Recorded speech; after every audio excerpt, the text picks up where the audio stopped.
নমস্কার সবাইকে। আজকে আমি প্রচুর এক্সাইটেড। সানডে ছুটি আছে। আজকে একটা বড় ভিডিও বানাবো আর ছোট্ট জিনিস নিয়ে। এই ছোট্ট জিনিসটা, একটা যে বাচ্চা যখন জন্ম হয় তখন সে কতগুলো প্রবলেম ফেস করে সেটা নিয়ে। দেখুন, ভালো লাগবে আশা করছি। বেশ কোটোরাতেই ঘুমাচ্ছিলাম, নরম গরম জায়গাটা বেশ ভালো ছিল, কিন্তু দেখি একটা লাইটের ছটা।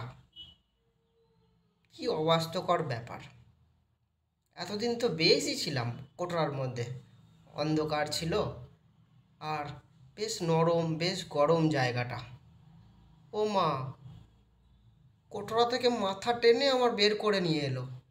এ কী কাণ্ড! এটা তো ঠিক নয়।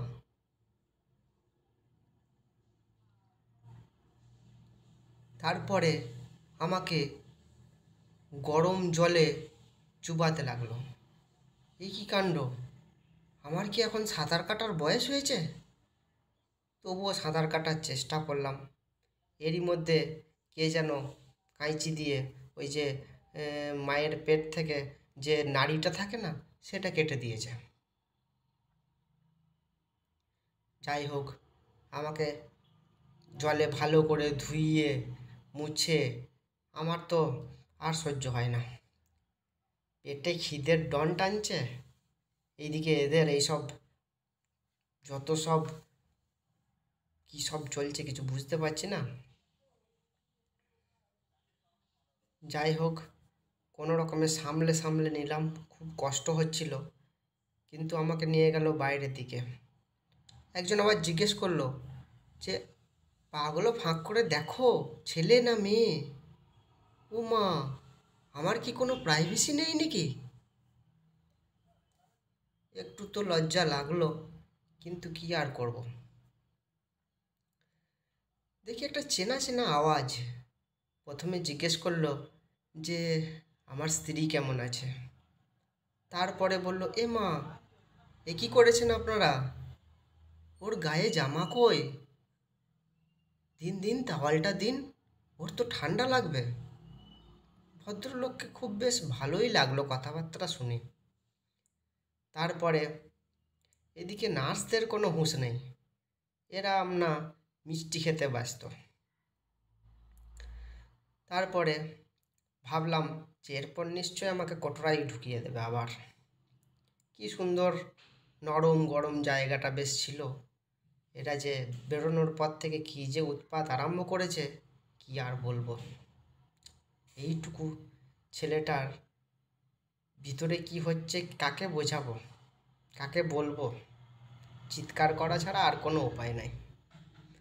তারপরে একটু চিৎকার করতেই আমাকে নিয়ে গেল। ও মা, দেখি কোটরাটা বন্ধ করে দিয়েছে কে আবার। আবার পেটের মধ্যে কি হচ্ছে এটা যাতে না দেখতে পায়, তার জন্য একটা সবুজ রঙের চাদর লাগিয়ে রেখেছে। যাই হোক, ভদ্রমহিলার কাছে নিয়ে গেল আমাকে। আর নিয়ে যাওয়ার পরে ভদ্রমহিলা হালকা করে চোখ খুলে জিজ্ঞেস করলো আমাকে যে, বল তো আমি কে? আমি তো জানি না কে, আর বলতে কি করে পারবো।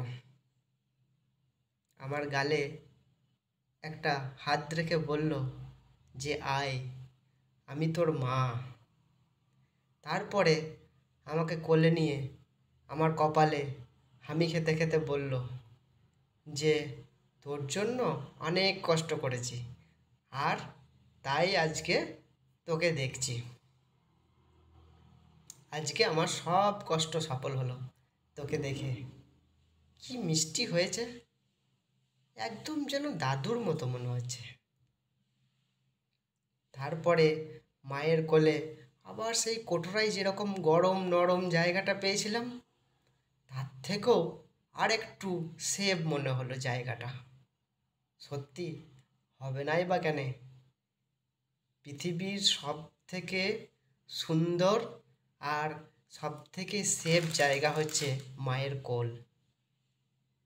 ভগবান সব জায়গায় আসতে পারে না, ওই জন্য ভগবানের দূত হিসেবে মা বাবাকে পাঠান।